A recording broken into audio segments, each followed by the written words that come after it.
Phone करके पहले इन्होंने हमें बुलाया गया था ईद के चक्कर में, पार्टी वार्टी के चक्कर में। हम इनके पास गए थे तो ये बोल रहे थे हमसे कभी तुमने बकरा हलाल होते हुए देखा? हमने इनसे मना कर दिया। फिर इन्होंने हमसे ये बोला क्या नाम है, चलो कोई नहीं मैं तुम्हें दिखाऊंगा बकरा हलाल कैसे होता है। फरहान नाम के लड़के ने चाकू दिया, उसके बाद इन असद ने चाकू मार के भग गए। इससे 4-5 लड़के थे। कितने?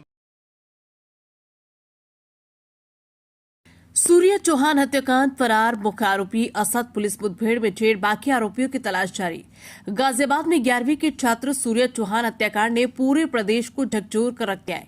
बकरा ईद के दिन हुई सनसनीखेज हत्या के मुख्य आरोपी असद को पुलिस ने मुठभेड़ में ढेर कर दिया।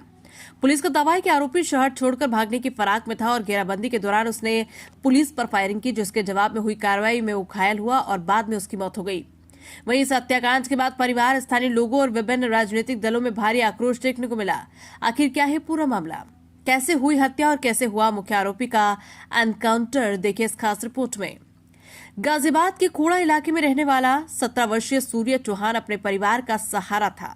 बकरा ईद के दिन सूर्य अपने एक दोस्त के साथ घर के पास मौजूद था, तभी पड़ोस में रहने वाले असद का फोन आया।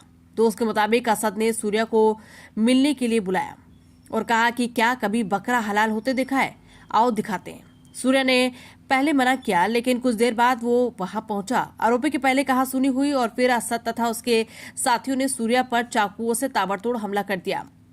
प्रत्यक्षदर्शियों के अनुसार सूर्य पर कई बार चाकू से वार किए गए। गंभीर रूप से घायल सूर्य खुद को बचाने के लिए भागा, लेकिन हमलावरों ने पीछा करते हुए उस पर हमला जारी रखा। खून से लथपथ सूर्या सड़क पर गिर पड़ा। स्थानीय लोगों की मदद से उसे पहले निजी अस्पताल और बाद में नोएडा रेफर किया गया, जहां इलाज के दौरान उसकी मौत हो गई। जांच के दौरान सामने आया कि करीब 8 महीने पहले असद का किसी युवक से विवाद हुआ था। उस समय सूर्य ने बीच बचाव कर झगड़ा शांत कराया था। बताया जा रहा है कि उसी बात को लेकर असद सूर्य से नाराज था और बदला लेने की फिराक में था। हालांकि पुलिस अभी सभी पहलुओं की जांच कर रही है और बाकी आरोपियों की तलाश में लगातार दबिश दी जा रही है। सूर्य की मौत के बाद खोड़ा और आसपास के इलाकों में भारी आक्रोश फैल गया। सैकड़ों लोग सड़कों पर उतर आए और आरोपियों के खिलाफ सख्त कार्रवाई की मांग करने लगे। परिजनों ने अंतिम संस्कार करने से भी इनकार कर दिया और आरोपियों के एनकाउंटर तथा कड़ी कार्रवाई की मांग की। करीब 10 घंटे तक चले हंगामे के बाद पुलिस और प्रशासन के समझाने पर परिवार अंतिम संस्कार के लिए राजी हुआ। मामले ने राजनीतिक रंग भी ले लिया। प्रदेश के कई नेताओं ने घटना पर दुख जताया और दोषियों के खिलाफ सख्त कार्रवाई की मांग की। वहीं मुख्यमंत्री स्तर पर भी कानून व्यवस्था को लेकर समीक्षा बैठक की गई और अधिकारियों को अपराधियों के खिलाफ कठोर कार्रवाई के निर्देश दिए गए। घटना के बाद फरार चल रहे मुख्य आरोपी असद की तलाश में पुलिस की कई टीमें लगाई गई थी। पुलिस के मुताबिक मुखबिर से सूचना मिली थी कि असद शहर छोड़कर भागने की फिराक में है। रविवार तड़के पुलिस ने गाजियाबाद के वसुंधरा इलाके में घेराबंदी की। पुलिस का दावा है कि रोकने का प्रयास करने पर असद ने पुलिस टीम पर फायरिंग कर दी। जवाबी कार्रवाई में वो गोली लगने से घायल हो गया। युवक के द्वारा सूर्य चौहान को चाकू मार दिया गया था और जिसमें इलाज के दौरान सूर्य चौहान की मृत्यु हो गई थी। उनके परिजनों के द्वारा दी गई तहरीर के आधार पर 5 लोगों के विरुद्ध थाना खोड़ा में सुसंगत धाराओं में मुकदमा पंजीकृत किया गया था और शीघ्रता से कार्रवाई करते हुए इसमें 3 मुख्य आरोपियों को गिरफ्तार कर लिया गया था। असद जो इस घटनाक्रम का मुख्य आरोपी था वो फरार था और उसके ऊपर पुलिस टीम के द्वारा 50,000 रुपये पुरस्कार की घोषणा की गई थी। आज पुलिस टीम को यह सूचना प्राप्त हुई थी कि असद अपने कुछ साथियों से मिलने थाना खोड़ा क्षेत्र के अंतर्गत आने वाला है और वहां से उनसे कुछ पैसे लेकर के वो भागने की फिराक में था। इस सूचना के आधार पर एसीपी इंदिरापुरम के नेतृत्व में थाना खोड़ा और थाना इंदिरापुरम की पूरी टीम इस पूरे क्षेत्र में कॉम्बिंग कर रही थी और बैरियर लगाकर चेकिंग कर रही थी। इसी क्रम में असद और उसका एक साथी बाइक से यहाँ पर आते हुए दिखाई देते हैं। पुलिस टीम के द्वारा उनको रोकने का प्रयास किया जाता है और उनको चेतावनी दी जाती है, लेकिन वो रुकने के बजाय पुलिस टीम पर फायरिंग कर देते हैं। जवाबी फायरिंग में पुलिस द्वारा भी आत्मरक्षार्थ फायरिंग की जाती है, जिसमें असद को गोली लगती है। तत्काल असद को इलाज के लिए हॉस्पिटल भिजवाया जाता है। इस पूरे घटनाक्रम में एक्सचेंज ऑफ फायर में हमारे एक कांस्टेबल भी घायल होता है, जिसको अस्पताल पहुंचाया गया है। असद का जो दूसरा साथी था वो मौके का फायदा उठाकर भागने में कामयाब होता है। असद की जो बाइक है वो बरामद यहाँ पे की गई है और जो उसने पिस्टल जिससे फायर किया था उसको भी बरामद कर लिया गया है।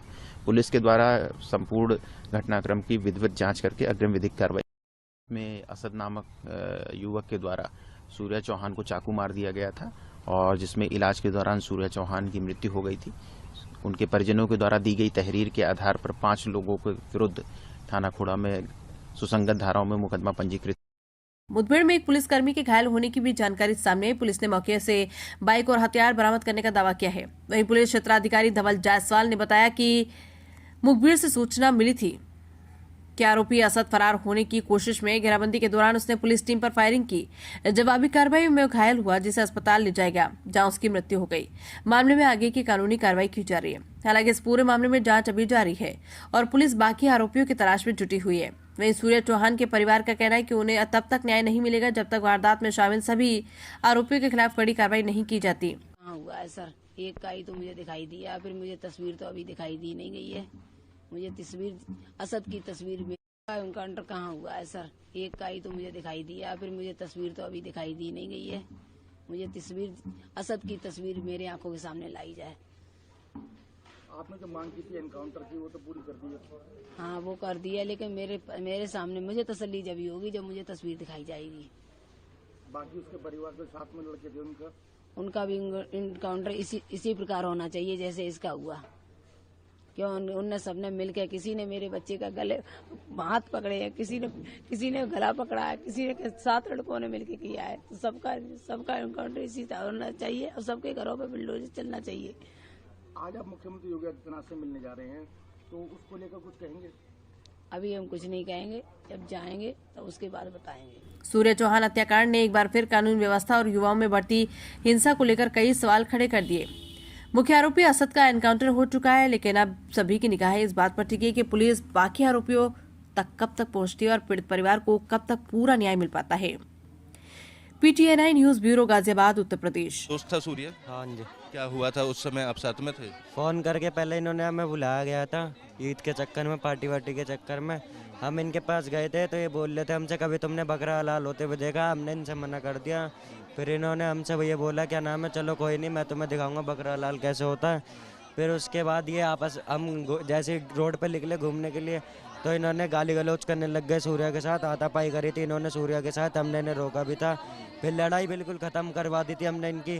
फिर गले में हाथ डाल के दोनों चल रहे थे एक साथ। फिर गली में जाती असद को पता नहीं फरहान नाम के लड़के ने चाकू दिया। उसके बाद असद ने चाकू मार के भग गए। 4-5 लड़के थे। कितने बार किए थे चाकू? एक बार मारा, 2-3 बार? एक बार।